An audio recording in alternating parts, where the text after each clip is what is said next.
Como les comentaba, esta noche me acompaña Ezequiel Molina Sánchez, pastor de la Iglesia Evangélica, vicepresidente del Ministerio Evangélico La Batalla de la Fe. Tan famosa la Batalla de la Fe, el mes de enero es de la Batalla de la Fe. O quiera usted o no quiera, tiene que tirarse ese sermón de Ezequiel Molina. Nosotros hoy hablamos del análisis social y político desde la óptica cristiana. Hay algunos escándalos por ahí, renació TV Joshua y de eso nosotros vamos a hablar en breves momentos. Ezequiel, buenas noches, ¿cómo estás? Muy buenas, Yulisa, un placer poder compartir contigo aquí y un saludo para toda esa gran teleaudiencia. ¿Cómo estuvo la Batalla de la Fe? Bueno, la Batalla de la Fe, gracias a Dios, fue un éxito en todos los sentidos. Tuvimos una asistencia impresionante después de la pandemia, que la pandemia había creado dificultades, y también tuvimos un impacto. La comunidad evangélica estuvo muy representada en todos sus aspectos, siempre nos respalda, pero la dirigencia estuvo ahí presente desde temprano. Había una mezcla de compromiso, sentimiento. ¿Ustedes lo identifican eso? Sí. ¿Ustedes identifican el sentimiento del compromiso? Sí, sí, porque no es fácil. El día primero es el peor día para uno salir. Sí. La gente se acuesta tarde. Y ustedes agarran ese día. Y precisamente nosotros estamos en ese día. Y muchos pastores terminan culto a las 12:30 de la madrugada, se acuestan a las 2 o 3 de la mañana para estar ahí en el estadio.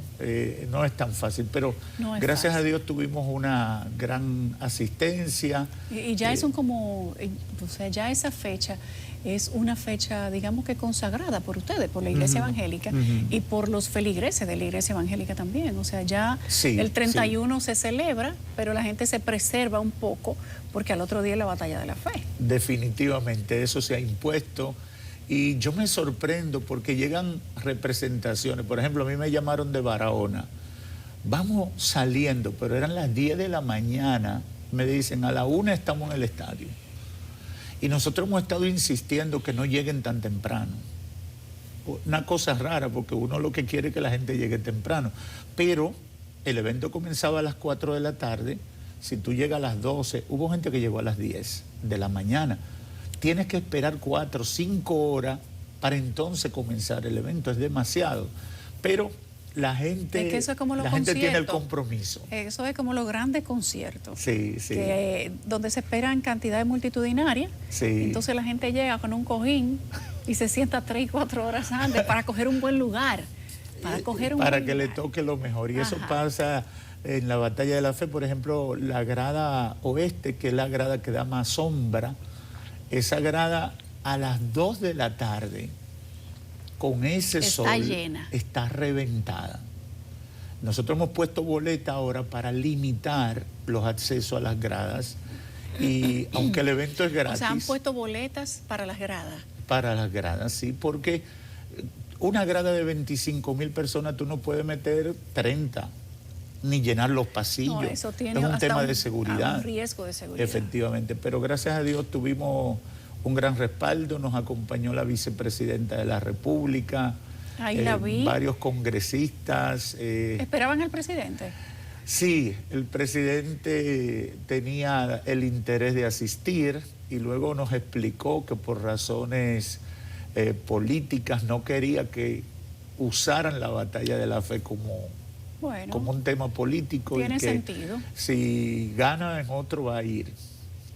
Va a estar presente ya fuera de la efervescencia política que se está viviendo ahora mismo. Sí.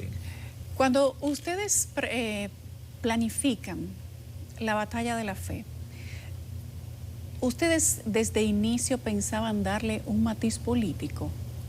Porque la Batalla de la Fe se ha convertido en el equivalente, y no quiero ser irrespetuosa en la comparación porque nadie se sienta mal, al equivalente del sermón de las 7 palabras que da la Iglesia Católica también.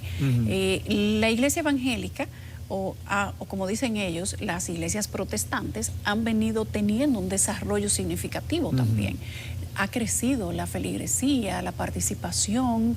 La gente habla de que los sermones, de que son buenos, de que se le habla a la gente de una manera directa, de que el ánimo, de que no se les repite siempre lo mismo. Entonces han tenido un crecimiento. ¿Piensan ustedes que la batalla de la fe es el equivalente a eso? Bueno, no podemos decir que sea el equivalente porque eso tendría que medirlo los observadores externos, pero sí, nosotros siempre, el mensaje del Evangelio, comenzando con Cristo, es un mensaje que no es solamente para la comunidad religiosa o los feligreses. Nosotros somos parte de la sociedad y nosotros en la batalla de la fe le hablamos a la iglesia, le hablamos a los individuos y le hablamos a la sociedad en términos generales. Y eso es parte de la política, es decir, toca temas políticos, pero es parte de nuestra responsabilidad.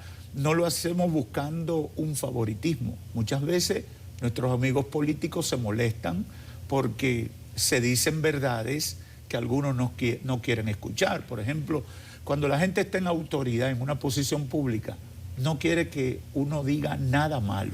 Todo lo que quieren es... Pero cuando están en la oposición te agradecen todo lo que dices. Todo lo que dice. Entonces, es complejo. Uno sabe que se tiene que manejar en esa realidad, pero tratamos de ser justos y no parcializarnos en nada de lo que se dice y lo que se hace. Recientemente, esta misma semana, hemos tenido algunos bombardeos de información con casos internacionales que involucran personas cercanas a las iglesias protestantes.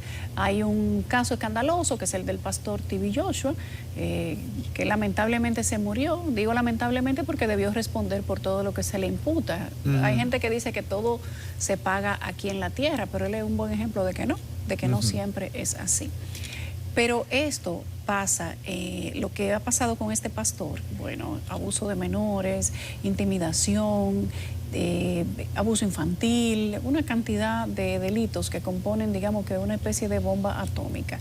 En el pasado, recuerdo que en el 2021, esto afectó, podríamos decir que de manera significativa, a la imagen de la iglesia. ¿Piensas tú que estas cosas ya han pasado? El caso del pastor Joshua, bueno, pues ha renacido desde el día de ayer con una publicación que ha hecho la cadena BBC en Londres, pero ellos hablan del papel que juega la iglesia, del papel que juegan los pastores, de manejar una sociedad sobre la base del respeto, de respetar además los niños, las mujeres, los ancianos, estas poblaciones que son vulnerables, que se dejan vulnerar en nombre de la fe. Bueno, mira, lo primero que hay que decir sobre ese tipo de cosas es que siempre han estado. En todas las religiones. En todos los tiempos y en todas las circunstancias. Es decir, y no solamente en el área religiosa, ni en el área de las iglesias protestantes, también ha estado en la católica, ha estado en todas las, porque no necesariamente son verdaderos todos los que se levantan con la bandera del evangelio, de la fe, etcétera. Entonces, Jesús lo advirtió en Mateo capítulo 7 cuando dice en la Biblia, por sus frutos conocerán quiénes son mis discípulos. La verdadera identidad de un hombre o una mujer que le sirve a Dios, que ejerce un ministerio responsable, no es la publicidad que hace de sí mismo, ni las cosas que puede aparentar en un momento determinado, sino es la trayectoria de vida. En ese triste caso, yo recuerdo que cuando vino, nosotros fuimos uno de los ministerios que mantuvimos una distancia, precisamente porque ya habían llegado una cantidad de noticias confusas.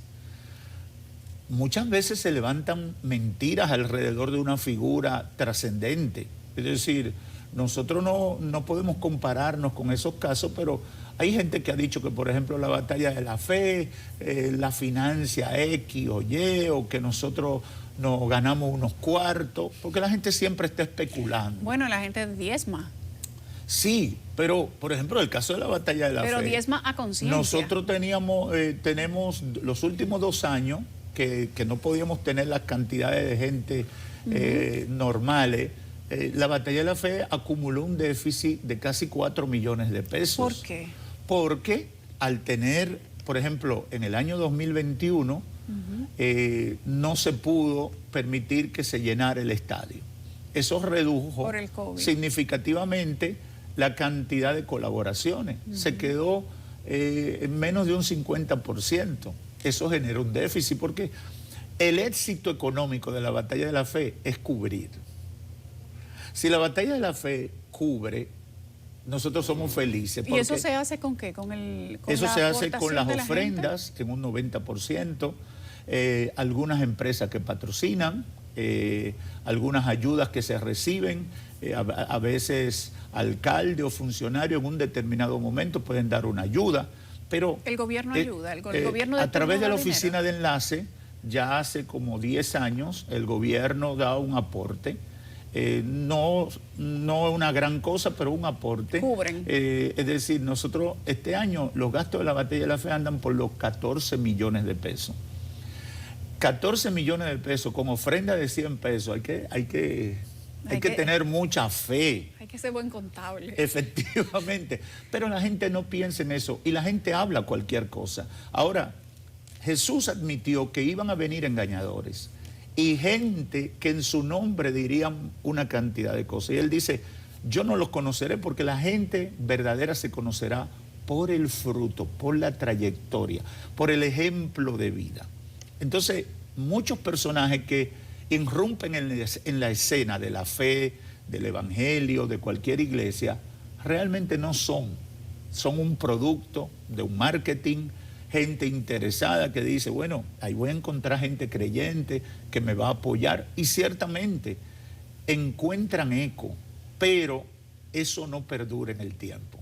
Siempre sale a la luz la verdad, y esa es la realidad, y eso es lo que uno llama, por ejemplo, desde que hay gente con un testimonio dudoso, que hay una trayectoria, tú sabes que hay algo que no está bien. Quizá no se ha descubierto, pero es cuestión de tiempo. Mucha gente sale que fulano es un milagrero. La Biblia habla de que orarán por los enfermos para que sanen.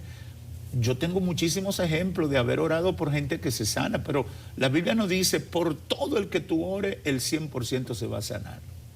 Habla de la fe, habla de la necesidad de la voluntad suprema de Dios en ese caso. Y de la fe de la persona que recibe la oración. Entonces, de que yo vengo y te digo, no, Yulisa, no importa, yo voy a hacer algo por ti, te voy a sanar.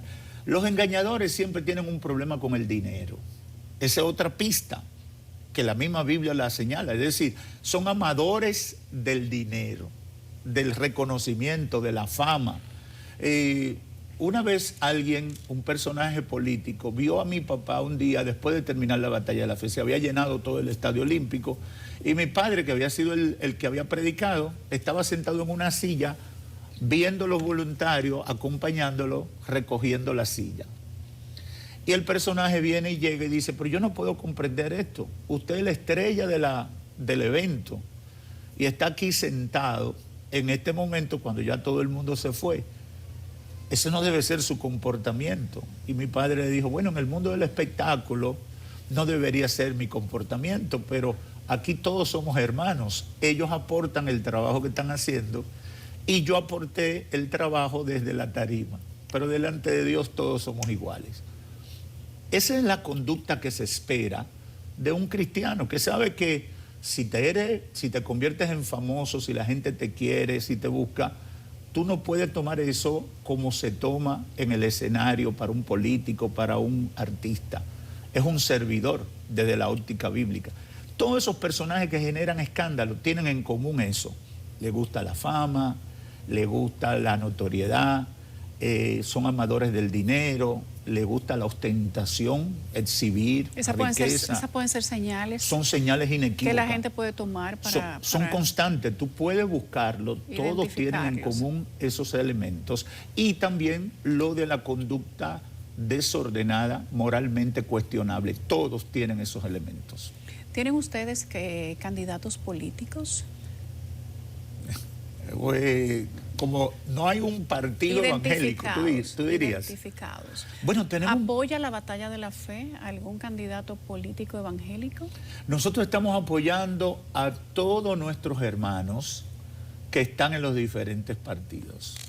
Por ejemplo, tenemos candidatos a alcalde en el partido oficial, a senadores, a diputados, pero también en la oposición. En el evento del 1 de enero oramos por todos y le pedimos a los hermanos que los apoyen. Hemos tomado la decisión de que debemos tener nuestra representación en el Congreso, en las alcaldías, para defender los valores cristianos, defender las causas que entendemos que son justas y convenientes para la sociedad. Y estamos apoyando. Claro, hay hermanos que quisieran que tuviéramos un solo partido y que nos identificáramos con uno, pero en la iglesia tú tienes PRMista, PLDista, de la Fuerza del Pueblo. Por eso los pastores no podemos, desde nuestra óptica, asumir una bandera política. Nosotros tenemos que ser pastores de todos. Por lo tanto, apoyamos cualquier hermano, pero... ¿No tienen un candidato a la presidencia? Hay un hermano comunicador que está por generación de servidores, que es Carlos Peña. Él aspira a la presidencia. ¿Y tiene el apoyo de la batalla de la fe como contexto? A todos los hermanos nosotros lo estamos apoyando. Nosotros queremos que los evangélicos voten por los evangélicos, en primer lugar, porque nos hemos dado cuenta que es la forma de hacer valer nuestros principios en todos los escenarios de la vida política de la República. Que la batalla de la fe llama en estas elecciones del 2024 a que los evangélicos voten por candidatos evangélicos. Le den prioridad. Y a los que no son evangélicos, que se han identificado con los valores cristianos. Porque tenemos que admitir que hay muchos congresistas, alcaldes y demás, candidatos presidenciales y vicepresidenciales, que han dicho, yo me identifico con esos valores que ustedes pregonan. Y nosotros también estamos apoyando ese tipo de conducta. Desde este tipo de observatorio que ustedes hacen, que al final da como resultado el evangelio, el discurso, las palabras de la batalla de la fe, entiendo que hay un análisis previo de todo el contexto político, económico, social del país, porque ahí se dicen muchas cosas. Claro, claro. Mira, Yulisa, hay algo que muchas veces la gente ignora.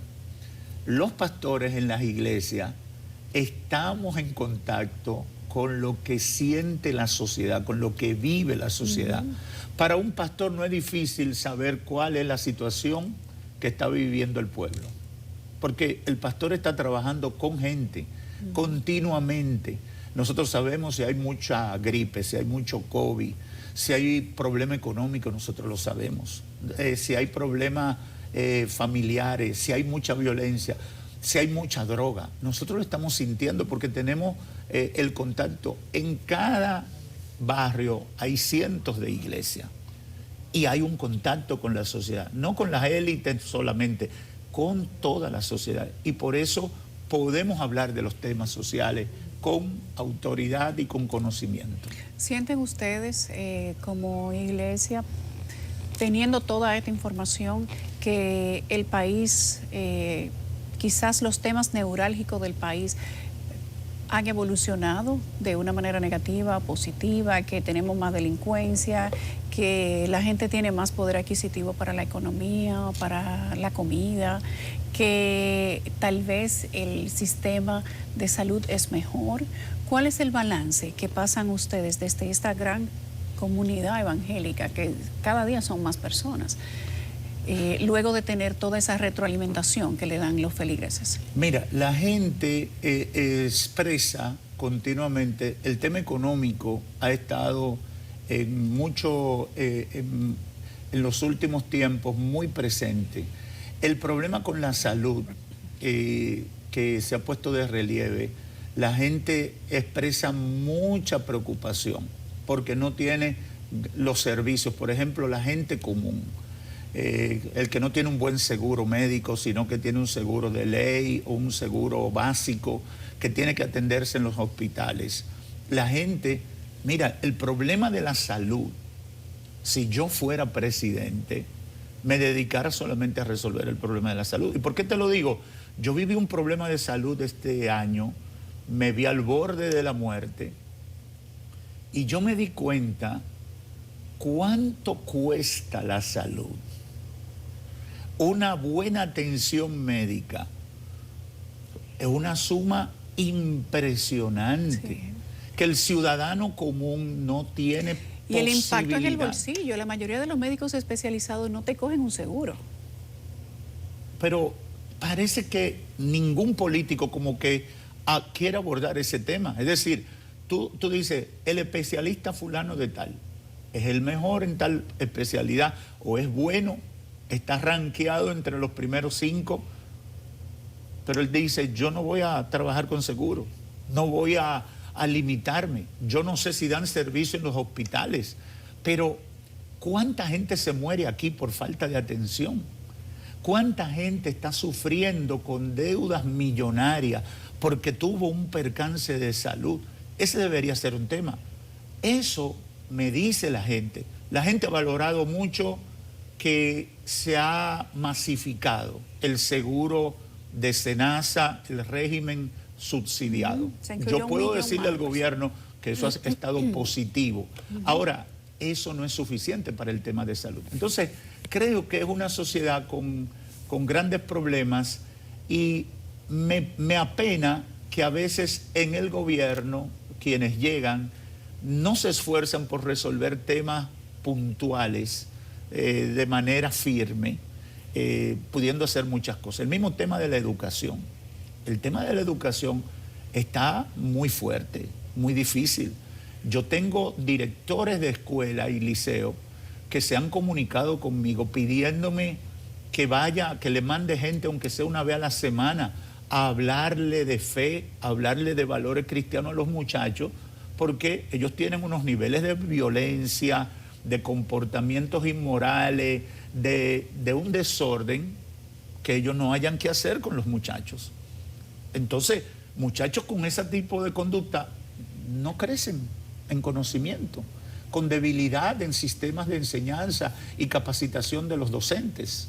Entonces, ¿tienen ustedes la intención de que haya algún tipo de acuerdo? Se suponía que el tema de la moral y cívica, tal vez no de la religión explícita, pero sí de algunos lineamientos, se daba religión en las escuelas. Aquí hay una ley 44-00 que no se cumple para enseñar los valores de la Biblia en las escuelas y no se cumple. Es decir, yo creo... Mucha gente se opone, algunas personas yo creo, se oponen.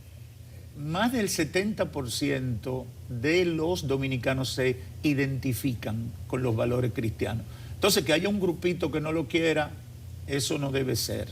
Si se puede ayudar, yo lo que no quisiera es ver la urgencia de los directores de centros educativos gritándole a los pastores, por favor, ayúdennos con estos muchachos. Vengan y denle alguna palabra de fe que los haga pensar diferente, porque ellos están con ellos todos los días y están lidiando con eso. ¿Tú crees que esa ausencia de la palabra, esa ausencia del evangelio en las escuelas y en las familias tiene algo que ver con los índices de delincuencia? Absolutamente. Yo estoy convencido, porque no hay que hacer un gran estudio sociológico para eso. ¿Cuál es el comportamiento de aquellos que están en la iglesia? ¿Cuáles son los índices de violencia de los que están en la iglesia? ¿Cuáles son los índices de familias disfuncionales de los que están en la iglesia? Entonces tú te vas a dar cuenta, hay una diferencia significativa, positiva, de quienes están en la iglesia y quienes no están en la iglesia. Por lo tanto, yo puedo con todas las garantías del mundo proponer eso. Si nos ponemos de acuerdo, esos dos temas, salud y educación, el país cambiaría radicalmente. Estamos iniciando el año, Ezequiel, como siempre. Yo imagino que tú te das cuenta que está iniciando el año porque todos los meses de enero tú estás aquí. Después de la batalla de la fe, tú estás aquí. O antes. Exacto. Después o antes. Exacto. Entonces, yo quiero que le des a la gente tu mensaje para el 2024? Un año que inicia, que promete ser tal vez polémico en elecciones.